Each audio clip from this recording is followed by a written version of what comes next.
Scenes may not be suitable for very young audiences. Parental guidance is recommended. Ang programang ito ay naglalabas ng sensitibong eksena at impormasyon. Striktong patnubay at gabay ng magulang ang kailangan.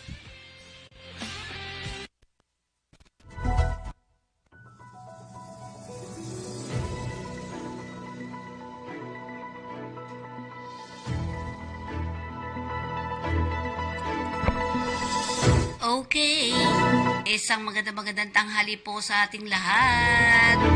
Ito po ang inyong lingkod, Feni Codemos, para sa ating balitang halian. Tingnan muna natin ang ating kakalsadahan sa araw na ito. Ayan ang ating Balintawak Toll Plaza, Mapulang Lupa, Valenzuela. Medyo ang dami, no? Ang dami dumadaan sa Mapulang Lupa, Valenzuela ngayong araw na ito ng Martes. And of course, Mindanao Toll Plaza naman, ang pa-southbound, ang pa-northbound naman, ay tingnan po ninyo, medyo nagkakaroon na rin ng pagbagal. Siguro sa pagbabayad lang yan. Sa Mekawayan, tingnan natin, passable naman lahat. North and southbound. Ang Bukawi Toll Plaza, San Fernando po, ayan, marami na rin dumadaan-daan. Martes pa lang po ngayon, marami na atang umuwi. Okay, yan po ang ating mga kakalsadahan sa araw na ito. Para naman sa ating ulo ng ating mga balita, ibalik June-March academic calendar. Ayon kay Subiri. Sambales nagtala ng 53 Celsius heat index. Samantalang ang pasaporte ni Kibuloy, pinakakansila ng DFA. 100 MILF MNLF members umanib na sa PNP. Nako.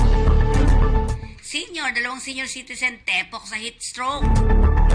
Gunman ng broadcaster na si Jumalon o Humalon, timbog na. Babaeng dalaw ng NBP, tiklo sa droga sa Ari. PUB franchise consolidation hanggang April 30 na lang po. Ngayon po yun. Sa kabuuan ng ating mga balita, palaging nakakansila ang face-to-face classes. Sanhi ng matinding init. Hiniling ni Senate President Juan Miguel Zubiri na ibalik ang school calendar sa Hunyo hanggang Marso. Ayon kay Zubiri, dapat kumilos na agad ang Department of Education o ang DepEd upang ang higher education o CHED. So dalawa, DepEd at saka CHED, na ibalik ang pre-pandemic calendar ngayong darating na taon. School year ngayon po, sa halip na unti-unting pagbabalik ng 2025-2026 school year. Sa ipinunto ni Subiri, mapanganib sa kalusugan ng matinding init. Kaya't dapat maiwasan din ng mga guro at mga mag-aaral ang tinding init. Bukod sa paglantad sa ating mga mag-aaral at guro sa mga panganib at matinding init, sa totoo lang, maniniwala ako ng umiiral na kondisyon ng panahon sa tag-araw ay hindi makatutulong sa mga mag-aaral o sa mga pag-aaral. Sabi ni Subiri, kaya't kung pwede sana wag na nating hintayin ang school year 2025 to 2026. Kung kayang ipatupad sa susunod na school year, gawin na natin ito dahil kawawa ang mga estudyante sa susunod na summer. Yan ang dagdag ni Subiri. Sinabi pa ni Subiri na binawi na rin nila ang Senate Bill number 788 na inihain sa pagsisimula ng 19th Congress na nag-synchronize ng school year na magsisimula sa Agosto. In ideal world, we don't want be in sync with international school calendars to give our student a better chance at getting into programs abroad. Yan ang sabi ni Subiri. But the reality is that August calendar has proven to be disrupted to our education. To our education, and even dangerous to the health of our children. School staff, dagdag pa nito. Sa katunayan, sinabi ni Zubiri noong nagsimula ang pagsususpindi ng klase dahil sa matinding init noong April 4, kabuuang 4,000 paaralan ang nagsuspindi ng face-to-face class at lumipat sa asynchronous at distance learning mode sabang noong April 12 ay nasa 7,000 paaralan na. Ayon pa sa DepEd, nagpapatupad ito ng mga hakbang upang unti-unting bumalik sa pre-pandemic school year na binago noong 2020 dahil sa ipinatutupad na lockdown upang labanan ang pagkakalat ng COVID-19 public health crisis. Ayon pa kay Zubiri, pero nakikita nila ngayon na mas magandang ibalik na natin sa susunod na school year. Huwag na natin expose ang ating mga estudyante at guro sa ganitong weather condition. Yan po ang dagdag ni Zubiri. Samantala, nagtala ang iba Zambales ng pinakamataas na heat index level na pumalo sa 53 degrees Celsius nitong linggo. Ito'y ayon sa Pag-asa na itala nito ang danger level ang heat index o sobrang init ng panahon sa 36 na lugar sa bansa. Ito'y kahapon, kabilang ang Dagupan City sa Pangasinan sa pinakamataas na heat index na 47 degrees Celsius. Sinundan ito ng Aparay, Cagayan ng 46 degrees Celsius, Lawag City, Tuguegarao City na mayroong 45 degrees Celsius, katulad kasama rin ang Baler, Aurora. Habang 6 naman na lugar ang dumaranas ng 44 degrees Celsius, kabilang narito ang Kasiguran, Aurora, Sinait, Ilocos Sur, Dumangas, Iloilo, Aborlan, Palawan, San Jose, Occidental Mindoro at Coron, Palawan. Ang mga naturang lugar na dumaranas ng 43 degrees Celsius heat index kahapon ay ang Naiya, Pasay City, Metro Manila, Batac, Ilocos Norte, Bayumbong, Nueva Vizcaya, Ambulong, Tanawan, Batangas, Puerto Princesa City, Palawan, Birac, Catanduanes, Iloilo City, Iloilo, Guion, Eastern Samar at Zamboanga City, Zamboanga del Sur. Nagtala naman ng 43 degrees Celsius ang Science Garden ay Nitangka, Quezon City, Metro Manila, Clark Airport, Pampanga, Muñoz, Nueva Ecija, UB Point at Subic Bay, Olongapo City, Sangli Point, Cavite, Legazpi City, Albay, Pili, Camarines Sur, Roa City at Mambuzao, Capiz, La Granja, La Carlota, Negros Occidental, Dipolog, Zamboanga del Norte, Davao City, Davao del Sur at Butuan, Agusan del Norte. Sinabi ni Dr. Ana Solis, hepe ng Climatology Department ng Pag-asa, magbalita tayo sa Pag-asa, na ang naranasang init ay heat index extreme dulot ng El Nino phenomenon at summer season. Mag-report muna tayo mula sa ating weather report ng Pag-asa.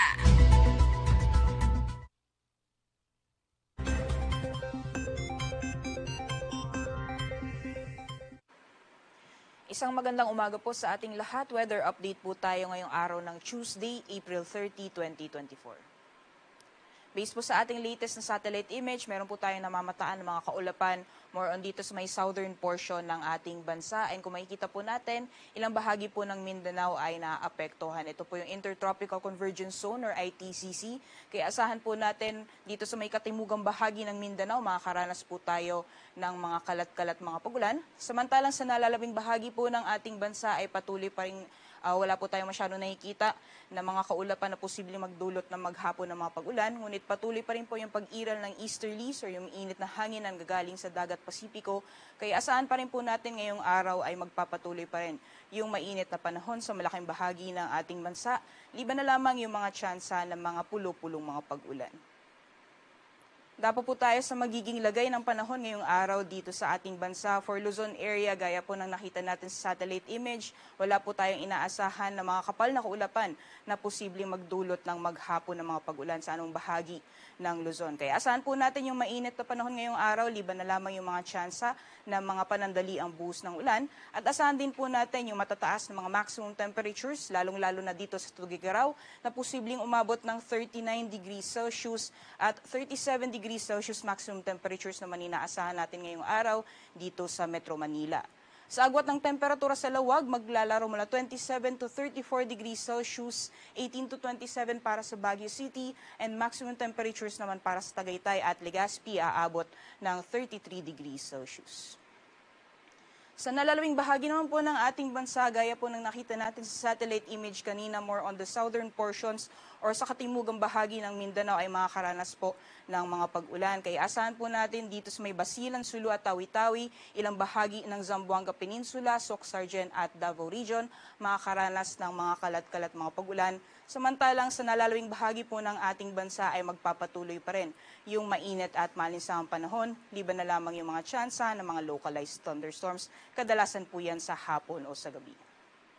Sa agwat naman po ng temperatura para sa Kalayaan Islands at Puerto Princesa, maximum temperatures po natin aabot ng 34 degrees Celsius ngayong araw. Samantalang sa Iloilo at Zamboanga, posibleng umabot ng 33 degrees Celsius maximum temperatures. Para naman sa Cebu, Tacloban, pati na rin sa Cagayan de Oro at Davao, ang maximum temperatures po natin ay aabot ng 32 degrees Celsius ngayong araw.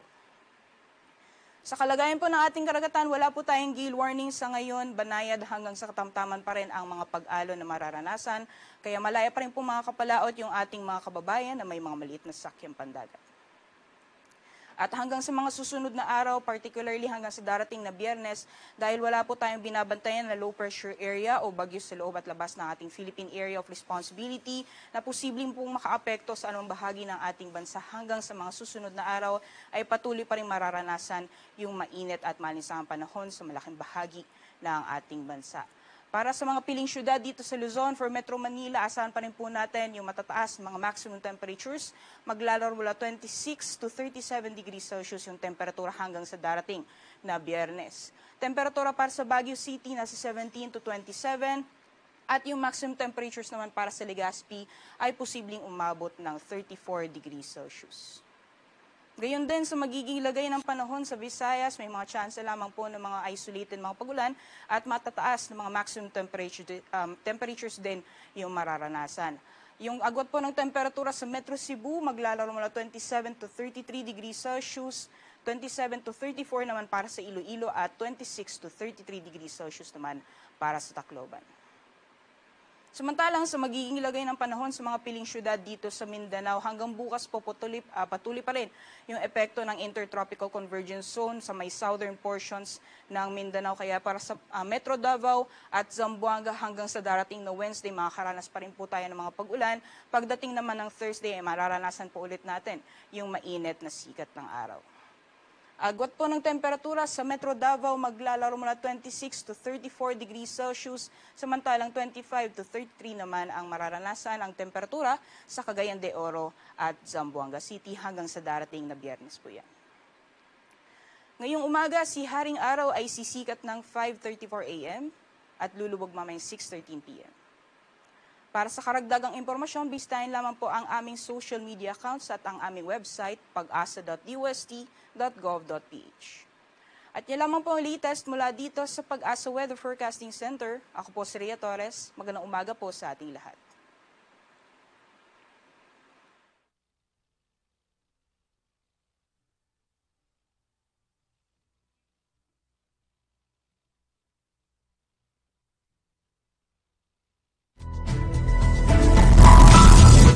Okay, syempre, ito na po tayo, nananawagan si Senator Risa Hontiveros sa DFA na kansilahin ang pasaporte ng puganting si Apollo Kibuloy. Imbis na magpakita sa Senado o sa mga korte, panay record ng audio message na tila nag-iinsulto pa sa kakayahan ng gobyerno na matuntun ito. Ito ay kakilakilabot, hindi ito dapat hayaang pumasa.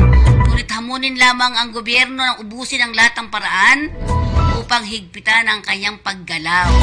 Yan ang binanggit nating Senator Hontiveros. Sa mga nakaraang panayam, sinabi ni DFA spokesperson Teresita Daza na kapag ang isang pasaporte ay nakansila, ito ay isang red flag para sa anumang aplikasyon sa lahat ng DFA consular offices sa loob at labas ng bansa o ng Pilipinas. Sa paliwanag pa ni Daza, ang kansiladong pasaporte ay iniuulat sa parehong Bureau of Immigration at sa Interpol Office sa Pilipinas pagkatapos ng ipinaalam ng Interpol Philippines at Interpol Headquarters, kung saan kasama ang nakansilang pasaporte sa alert system ng mga international na kontrol sa hangganan. Ipinunto rin ni Hontiveros na ang 3 victim survivors na nagbigay ng testimonya laban kay Kibuloy sa pagdinig ng Senate Committee on Women hearing ay mga foreign nationals. Kung ang puganting kongresista ay nahuli, sana naman maaresto rin ang puganting religious leader. Maliit ang mundo, hindi niya matatakasan ng batas habang buhay. Yan ang sinasabi ni Hontiveros. May isandaan ang dating miyembrong Moro Islamic Liberation Front at Moro National Liberation Front ang umanib na sa Philippine National Police. Si Pangulong Ferdinand Marcos Jr. ang nag-welcome sa graduation ceremony sa unang batch ng mga bagong pulis na nakapagtapos sa 6 na buwan na Bangsang Moro Police Basic Recruit Course sa Camp Brigadier General Salipada K. Pendatun sa Parang, Maguindanao del Norte nitong nakaraang Lunes.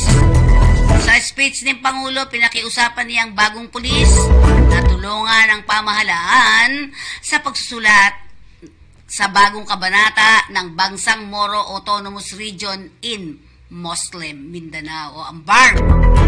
May ranggong patrolman ang mga bagong pulis. Iginit pa ni Marcos na napakalaki na nakasalalay sa mga bagong pulis. Dahil sa kamay nila ang pagkamit ng matagumpay, patuloy na pagtatagumpay. Simula ngayon kahit saan man, kaya italaga o ikinatawan ng kaayusan at pagbabago sa layon na ating ipamana sa ating mga anak. Yan dagdag ni Pangulo.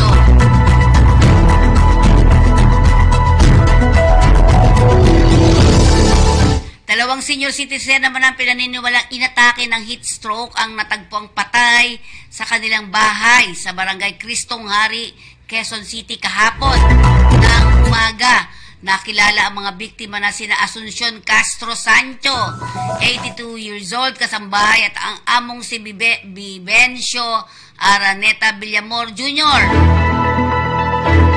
64 years old, kapong residente ng Cluster H, Unit C2, Woodside Home Condominium, number 100, Doña Hema District, Barangay Cristo, sa naturang lungsod. Batay sa investigasyon ni Police Corporal Jordan Barbado ng Quezon City Police District Criminal Investigation and Detection Unit, nagtagpuan ang mga biktima dakong alas 9:15 ng umaga sa naturang bahay.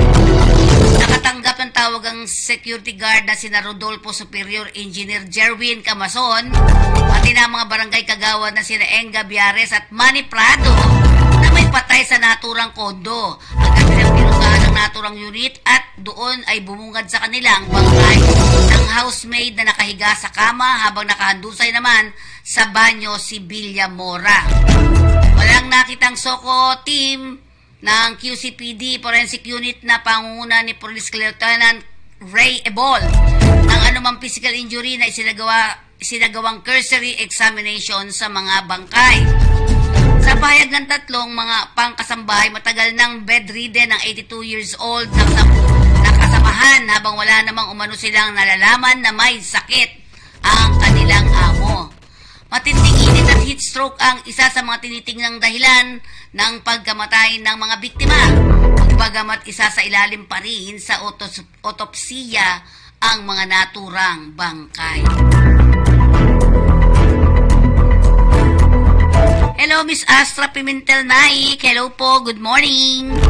And Miss Ana Estolioso. Nadakip ng mga otoridad ang pangunahing gunman sa pagpatay sa radio broadcaster na si Juan Humalon na mas kilala bilang DJ Johnny Walker kasama ang kahapon ng madaling araw. Ayon kay PNP Public Information Office Chief Colonel Jean Pajardo, naaresto ang suspect at nakilalang si Joselito Mangumpit alias Ricky. Sa bisa ng warrant of arrest na kasong murder, pinitpit ni Mangumpit sa Dipolog City ng alas 3 Gs o 3:10 ng madaling araw ng pinagsabi na puwersa ng Misamis Occidental at Zamboanga del Norte Police. Bukod sa pagpatay kay Humalon, broadcaster at nagmamay-ari ng 94.7 Gold FM Community Radio Station sa Calamba, Misamis Occidental, mayroon pang 8 warrant of arrest ang suspect sa mga kasong murder, prostrated murder, direct assault at paglabag sa RA 9165. Nauna rito na aresto na rin noong March ang 2 kasamahan ni Mangumpit na magpinsan sina Buboy Sagaray, Bongkawel alias Buboy at Renante Saha o Sadya Bongkawel alias Inting. Sabi ni Pajardo, ang tatlo ay pawang kasapi ng Gun for Hire Group. Aniya, sa pagkakahuli kay Mangumpit ay accounted for na ang lahat ng suspect sa brutal na krimen para mapanagot ang mga ito sa naturang batas o sa ating batas. Magugunita na si Humalon ay pinasok at binaril habang nagpoprograma sa radyo, habang naka-live stream sa kanyang bahay sa barangay Don Bernardino A. Neri, Calamba, Misamis Occidental noong November 5 nakaraang taon, 2023. Sa kulungan ng bagsak ng isang babae na bibisita sana sa kanyang pinsang nakapiit sa New Bilibid Prison nang madiskubring may nakaipit na isang tube na naglalaman ng illegal na droga sa pagdaan nito sa strip cavity search sa medium security camp sa Muntinlupa City nitong nakaraang linggo. Bigong mailusot ng dalaw na si Wilma Castro, residente ng Rosario, Pasig City, ang dalang kontrabando sa matinik na female searcher na si Correction Officer 1 Evelyn Mary Pingyaan. Sa ulat ni Bucor Director Gregorio Pio Katapang Jr., habang dumaraan sa body search ang suspect na si Castro, napansin ni Pingyaan na may nakasiksik sa kanyang private part. Dahilan upang atasan ito na mag-squat ng ilang ulit kahit nahulog ang tube. Nadiskubre ang nakasilid na plastic sachet sa tube na hindi patukoy na timbang na pinaniniwalang ito ay shabu. Inaresto si Castro at itinurn over sa Muntinlupa City Police Station kasama ng nasamsam na droga. Ikinatuwa ni Katapang ang ginawa ni Pinkian at agad binigyan ng spot promotion bilang Correction Officer 2. Isaan niyang magandang halimbawa at dapat pamarisan si Pinkian na hindi lamang basta't nagtatrabaho kundi ginagampanan ng maayos ang tungkulin nito. Nagpaalala kahapon ng Department of Transportation o DOTR sa mga suspect at operators ng mga public utility vehicles na mayroon na lamang silang hanggang ngayong April 30, Martes, upang mag-consolidate ng prangkisa sa ilalim ng PUB Modernization Program. Una nang sinabi ni Pangulong Ferdinand Marcos Jr. at ang DOTR na hindi na nila palalawigin pa ang naturang deadline ng konsolidasyon na unang bahagi ng PUB-MP. Ayon sa DOTR, sa sandaling magtapos ang deadline ng lahat ng PUBs na hindi nag-consolidate ay kukonsider ang mga koloro at huhulihin kung magpupumilit na bumiyahe sa lansangan. Nilinaw rin ng mga transport group na hindi sila tutol sa modernization, kundi sa konsolidasyon lamang. Itong Lunes, sinimulan na ng grupong pinagkaisang samahan ng mga tsuper at operators nationwide o ang piston ang 3 araw ng tigil pasada upang tutulan ang konsolidasyon. Hindi naman nakasama sa rally ang grupong Manibela, ngunit umapala ito kay Pangulong Marcos na pakinggan ang kanilang puso at hinaing ng mga suspect at operators na kumakalam ang sikmura. Kahapon, muling umapila na naman sa Korte Suprema ang piston, ibang transport group at non-governmental organization na mag-issue ng temporary restraining order laban sa PUBMP. Sa 17 pahina, supplemental petition sa SC, in-question nila ang Department Order No. 2017-011 ng DOTR na nagtatakda ng framework ng PUBMP at ang Land Transportation Franchising Regulatory Board, ang Memorandum Circular 2023-051 na nagtatakda ng deadline ng consolidation. Iginit ng grupo na ito ay paglabag sa constitutional rights sa freedom of association at sa voluntary nature ng kooperatiba sa ilalim ng Republic Act No. 9250.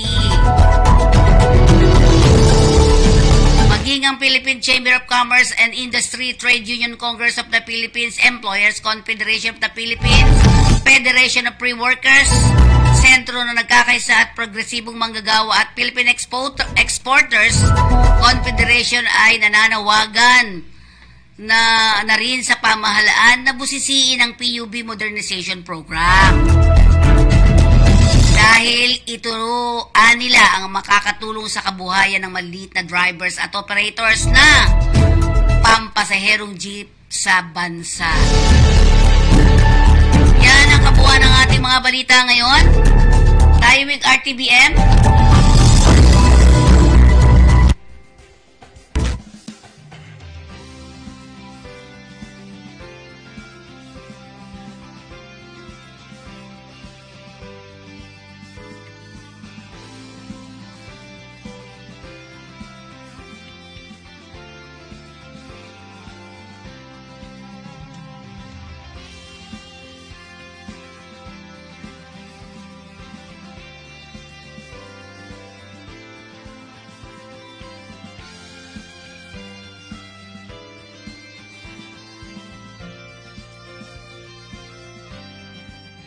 Your sacrifices and hard work continue to safeguard the lives of our fellow Filipinos and preserve the hard-won gains of the peace process.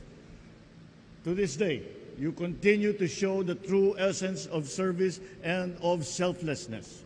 For that, a nation of more than 100 million provides to you a very, very heartfelt gratitude and a snappy salute. Through meaningful dialogues with stakeholders, including the Moro Islamic Liberation Front and other peace-inclined groups, we have helped foster an environment conducive to peace and prosperity in Bangsamoro. You have also provided the foundation, because what you have done in preserving the peace provides the foundation for reconciliation and healing in a region that has long experienced conflict.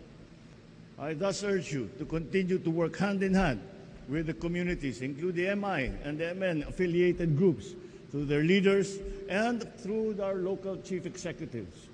You must forge partnerships based on mutual respect and understanding. We can overcome the obstacles that stand in the way of peace and progress in this way. Even as I ask you to be peacemakers, you must continue with your core competency as war fighters, because the fight is not yet over.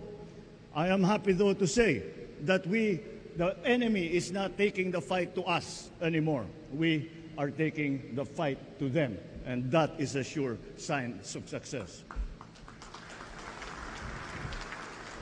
The upcoming first BARM parliamentary elections in May 2025 will represent a big milestone in our journey towards a meaningful autonomy and a peaceful Bangsamoro.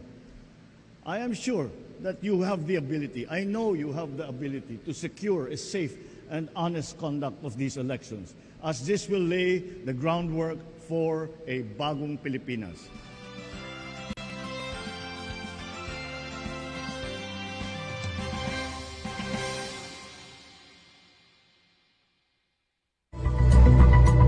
Yan po ang kabuuan ng ating mga balitang halian dito po sa ating Kakampi Online. At muli po ito yung likod Penny Codemos para sa ating balitang halian. Ako po nagpapaalam sa inyo. Abangan po natin ang mga ilan po nating programa dito sa ating Kakampi Online. Abangan po ninyo ang Kalinga sa OFW with Corazon Alma de Leon. Na pagkain.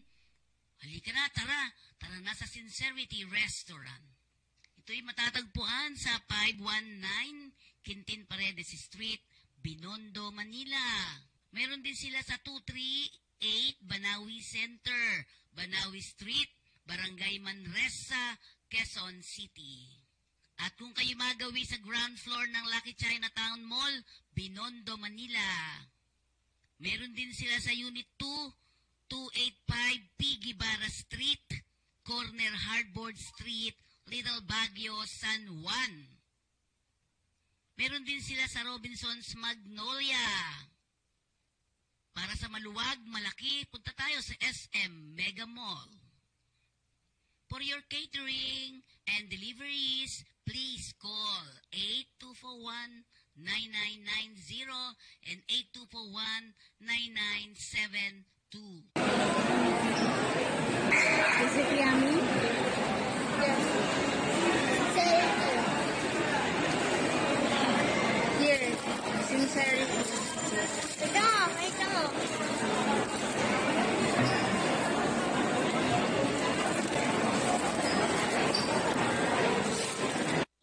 Pampamily Pack ang inyong absolute pure distilled drinking water.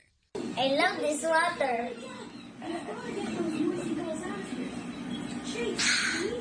Thirst quenching. Ayan ang ating absolute pure distilled drinking water. May pang pamilya na, may pang sports pa at pang personal. At para naman sa ating flag carrier ng Pilipinas, andyan po ang ating Philippine Airlines. Ayan, gustong-gusto pong sakyan yan ang ating mga elderly kasi safe ka na, safe and sound sa pagsakay at pagbaba ng ating flag carrier. Walang iba kundi ang ating Philippine Airlines. Hello kabayan! Ako po si Mafe. Mag-a-abroad ka ba? Handa ka na ba? Ito ang mga bilin sa inyo ni Pidos. Isa-isip ang gusto mong makamit sa iyong pagtatrabaho sa ibang bansa. Ito rin ang susi ng iyong tagumpay. Ihanda ang sarili kabayan sa trabaho nga harapin sa labas ng bansa. Tandaan mo, kabayan, ang iyong responsibilidad at karapatan. Ito ang gabay mo sa paggampan sa iyong tungkulin. Umangkop ka rin sa batas at kultura ng bansang pupuntahan. Ito ang iyong magiging pansamantalang tirahan. Pangalagaan mo rin ang kalusugan. Kailangan ang malusog na pangangatawan sa trabahong gagampanan. Buksan mo ang isipan sa bagong kaalaman at kasanayan. Ito ay hagdan sa muling tagumpay. Kabayan, makipag-ugnayan sa pamilyang naiwan. Panatilihing buo ang pamilya kahit malayo ka. Mag-ipon dahil ang katuparan ng iyong mga pangarap ay nakasalalay dito. Maghanda at magplano para sa iyong pagbabalik kabayan, ha? May mga ahensya naman ng pamahalaan na makatutulong sa oras ng pangangailangan. Huwag kang mag-atubiling sila ay lapitan. Salamat! Sana may naintindihan kayo. Kumusta? Paalis ka na ba? Kung paalis ka na kabayan, siguraduhin mo ang iyong kontrata. Tandaan mo, kontrata ang importante sa lahat. Ano nga ba ang kontrata? Ang kontrata ay kasunduan ng OFW, ng employer at ng ahensya. Ito ay pinipirmahan ng OFW at ng iligal na kinatawan ng ahensya bilang patunay na sila ay nagkakasundo sa nakasaad sa kontrata na may kinalaman sa pagtatrabaho ng OFW sa magiging employer nito. Bakit mahalaga na may kontrata? Ang kontrata ay isang proteksyon ng mga OFW dahil nakasaad dito ang kanilang mga karapatan, katungkulan, kalagayan ng pagtatrabahuhan, termino ng kontrata at benepisyo ng OFW. Ang di pagsunod sa kontrata ng sinumang partido ay isang paglabag sa batas at maaaring batayan ng paghabla ng kaso.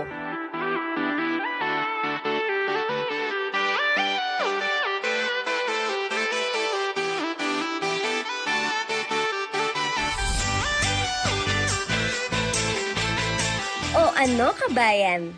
Handa ka na ba? Huwag kalimutan ng iyong kontrata ha! Ingat!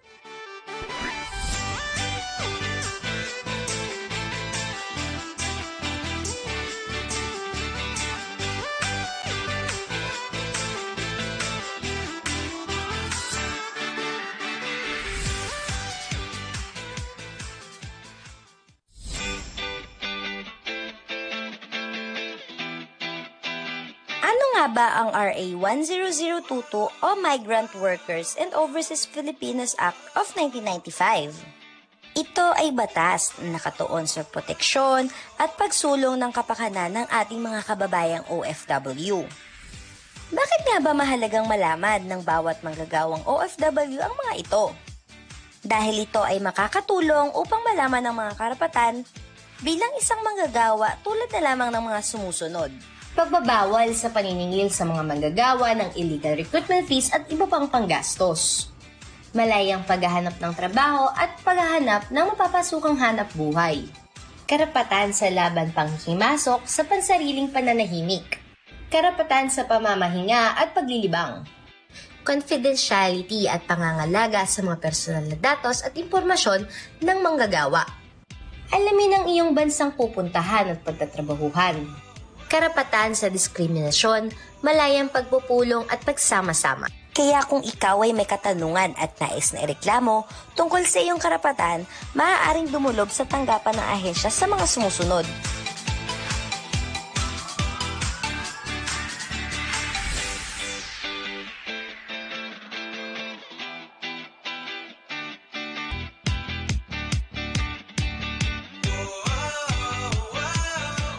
Ngayong alam mo na ang kalagahan ng iyong karapatan bilang isang manggagawa, huwag hayaan na ikaw ay busuin at ipaglaban ang iyong karapatan. Ingat kabayan!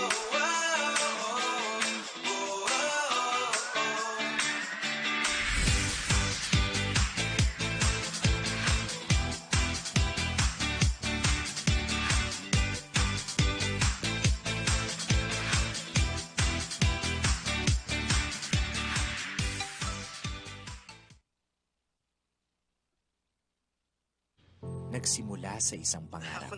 Ika'y tutulungang ibahin ang buhay na nakasanayan. Naka 24 months ka na sa pag-ibig. May panghulog na ako sa motor. Bagong motor. Gagawa ng hakbang para mapaghandaan ng forever. Ka, ha? At harapin ang bukas ng may maaasahan. Simulan mo na ang forever mo ngayon. Fund your forever with Pag-ibig Fund.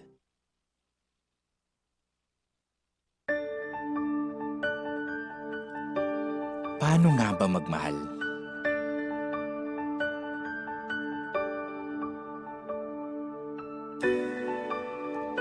Pwedeng palarigalo. Pwedeng tumutula. Pwedeng nanunuyo.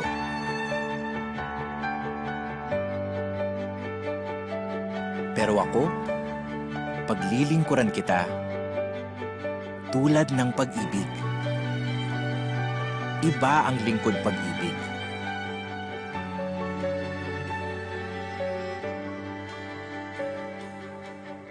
Tanggap ang lahat. Walang judgment. Pinahahalagahan ka. Maalaga din. Just like me.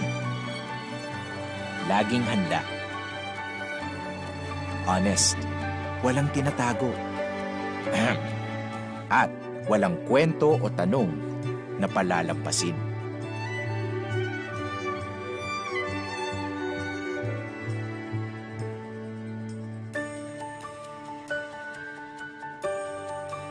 Oh, di ba? Parehong-pareho.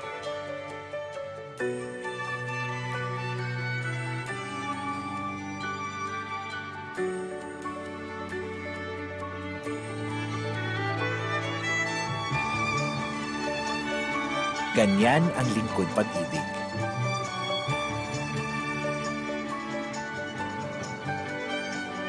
Paano nga ba magmahal?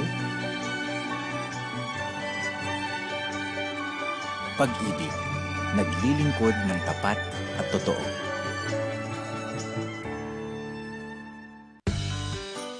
Sa ngalan ng pag-ibig, handa akong gawin ang lahat.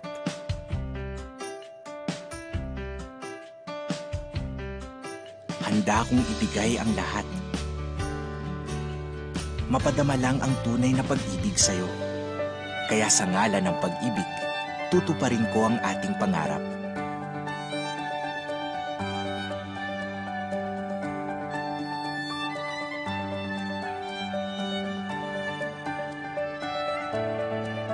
Sa susunod na kabanata, isa lang ang ating aasahan. Ang Pag-ibig Housing Loan.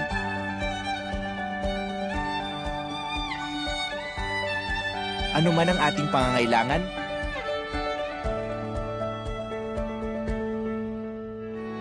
may home loan na bagay sa atin.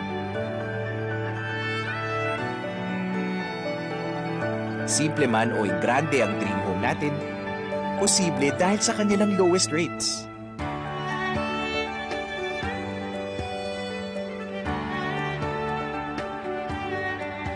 Pangmatagalan ang ating samahan dahil hanggang 30 years ang payment terms. Pasok sa kaya nating bayaran.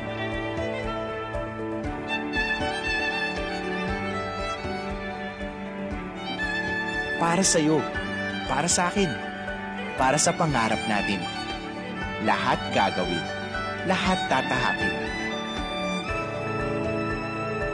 Sa ngalan ng pag-ibig, walang imposibleng pangarap.